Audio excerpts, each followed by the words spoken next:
வணக்கம், நான் உங்கள் நித்யா. இன்றைக்கி நம்ம பார்க்கக்கூடியது யூஜிசி நெட்டுடைய இப்போதைக்கு ரீசெண்டாக முடிஞ்ச எம்சிக்யூஸ் தான் நம்ம பார்க்க போகிறோம். ஸோ சேனலுக்கு புதுசுனா நீங்கள் சப்ஸ்கிரைப் பண்ணிக்கோங்க. அப்போ தான் என்னுடைய வீடியோஸ் உங்களுக்கு ரிசீவ் ஆகும். தென் லைக் பண்ணி உங்களுடைய ஃப்ரெண்ட்ஸுக்கும் மறக்காமல் ஷேர் பண்ணுங்கள். வாங்க வீடியோக்குள்ளே போயிடலாம்.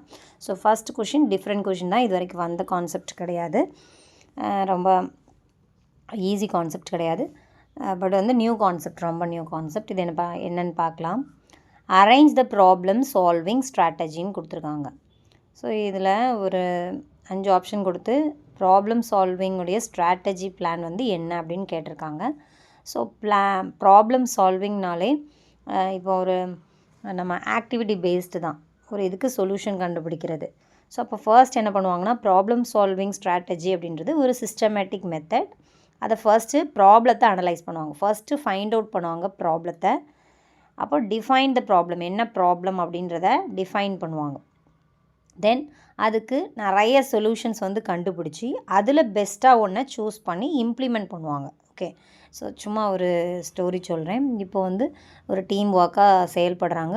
குவாலிட்டி, ஒரு 4 டைப்ஸ் ஆஃப் குவாலிட்டியான மெட்டீரியல் கிளாத் வந்து செலக்ட் பண்ண போகிறாங்க ஒரு பிஸ்னஸ் கம்பெனிக்கு, கிளாத் பிஸ்னஸ்க்காக.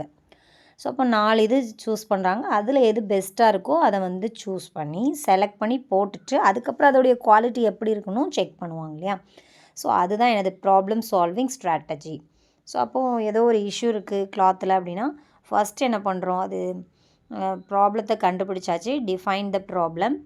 தென் அதுக்கப்புறமா ஜென்ரேட் பண்ணுறாங்க மெனி சொல்யூஷன்ஸ் வந்து அதுக்கு எடுத்து அதில் பெஸ்ட்டு ஆப்ஷன் வந்து செலக்ட் பண்ணி அப்புறம் இம்ப்ளிமெண்ட் பண்ணி எவால்வேட் பண்ணுவாங்க. ஓகே, ஸோ அப்போ ஃபர்ஸ்ட் ஒன் வந்து டிஃபைன் த ப்ராப்ளம் அப்படின்ற போதே ஆன்சர் உங்களுக்கு ஆப்ஷனில் வந்துடுது.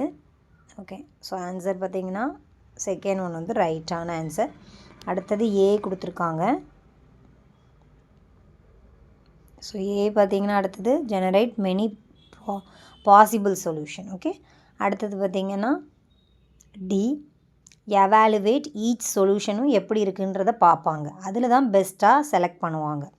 அடுத்தது சி மேக்கிங் எ டிசிஷன், முடிவு எடுத்து அதை வந்து இம்ப்ளிமெண்ட் பண்ணி அது எப்படி இருக்குதுன்னு செக் பண்ணுவாங்க, எவாலுவேட் பண்ணுவாங்க. ஓகே, ஸோ அப்போது EADCB வந்து ரைட்டான ஆன்சர். ஓகே, நெக்ஸ்ட் கொஷின் போகலாம்.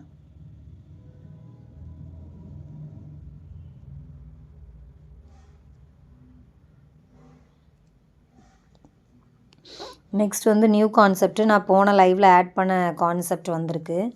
So which of the following is the correct physical address of a கம்ப்யூட்டர்னு கொடுத்துருக்காங்க. ஸோ நம்ம ஐபி அட்ரஸ் பார்த்துருப்போம். ஸோ அதே மாதிரி தான் இது ஒரு address, physical address of a computer அப்படின்றது என்னன்னு பார்த்தீங்கன்னா MAC அட்ரஸ். ஓகே, ஸோ இது எப்படி இருக்குன்னா ஹெக்ஸா டெசிமல் டிஜிட்டில் இருக்கும். ஓகே, ஸோ 6 குரூப்பாக இருக்கும், இது 6 குரூப்பாக இருக்கும். So a computer physical address also known as MAC address. It is a unique to character hexadecimalல இது வந்து இருக்கும். ஸோ இதுக்கு ஆன்சர் பார்த்திங்கன்னா 4th ஒன் வந்து ரைட் ஆன்சர். 6 குரூப்ஸ் அதுக்கு இருக்கும், 1 2 3 4 5 6 குரூப்ஸ் இருக்கும். ஓகே, நெக்ஸ்ட் கொஷின் போகலாம். Next question, which of the followings are the examples of explicit meta communication? So explicit meta communication is directly ulla conversation. Okay, so it clarifies how you should be interpreted. டைரக்டாக இருக்கும், கிளியராக இருக்கும், verbal ஃபார்மலில் இருக்கும். வேர்பல்னால் நான் இப்போ பேசிகிட்டு இருக்கேன்னா அப்படி. ஸோ இப்போ நம்ம 2 பேரும் ஃபேஸ் டு ஃபேஸ் பேசலை இல்லையா. ஸோ டைரெக்டாக பேசுகிறதுனா மூஞ்சுக்கு நின்று முகத்துக்கு முகமாக நின்று பேசுகிறது, ஃபேஸ் டு ஃபேஸாக இருக்கும், கிளியராக பேசுகிறது. ஓகே, அப்போ வந்து அது எதெல்லாம் அப்படின்னு கேட்டிருக்கு. ஓகே, அப்போது சைலண்ட் ரூமர்ஸ்ன்றது டைரெக்டாக பேசக்கூடியது கிடையாது. ஸோ அப்போது ஏ ஆப்ஷன் நமக்கு வராது, ஏ ஆப்ஷன் வந்து வராது. ஓகே, அடுத்தது பார்த்திங்கன்னா அவாய்ட் ஆஃப் ஐ கான்டாக்ட், டைரெக்டாக நின்று ஃபேஸ் டு ஃபேஸ்னு சொல்லிட்டேன். ஸோ அப்போ பி வந்து வராது, நமக்கு பி வராதுன்ற போதே ஆன்சர் வந்து சி வருது. ஸோ நம்ம வந்து என்ன பண்ணுவோம், அப்பாலஜி கேட்குறோன்னா நேராக நின்று கேட்போம், எக்ஸ்கியூஸ் கேட்போம், அதுவும் டைரெக்டாக நின்று கேட்போம், எக்ஸ்ப்ளனேஷன் விளக்கம் கொடுக்குறது டைரெக்டாகவும் இருந்து விளக்கம் கொடுப்போம். ஓகே, ஸோ இப்போ ஆன்சர் பார்த்திங்கன்னா சிடி அண்ட் இ வந்து ரைட்டான answer. Okay, C, D and E only. Next question போகலாம். Next question, given below are two statement. இதில் வந்து statement 1 and 2 வந்து கரெக்டானு நம்ம கண்டுபிடிக்கணும். இது ரொம்ப ஓல்டு கான்செப்ட் தான், ஆனால் ரிப்பீட்டட் கான்செப்ட் இது வந்து வந்துட்டே இருக்குது. ஸோ இது வரக்கூடிய கான்செப்ட் தான். ஸோ ஃபர்ஸ்ட் ஸ்டேட்மெண்ட் வந்து united nation framework convention on climate சேஞ்சுன்னு கொடுத்துருக்காங்க இல்லையா, ஃபுல் ஃபார்ம், இது important. Was framed during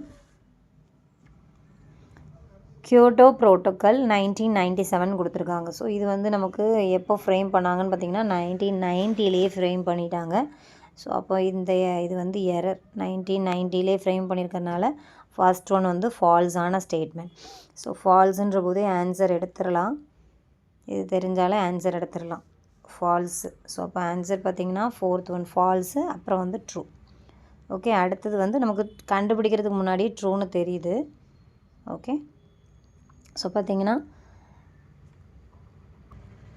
Kyoto protocol set up different limits of carbon emission. இது வந்து என்னென்னா க்ரீன் ஹவுஸ் கேஸஸ் வந்து கம்மி பண்ணுறதுக்காக தான் கொண்டு வந்திருக்காங்க. ஸோ அதனால் இது வந்து நேஷனை இம்ப்ரூவ் பண்ணுறதுக்காக தான் இது கொண்டு வந்திருக்காங்க.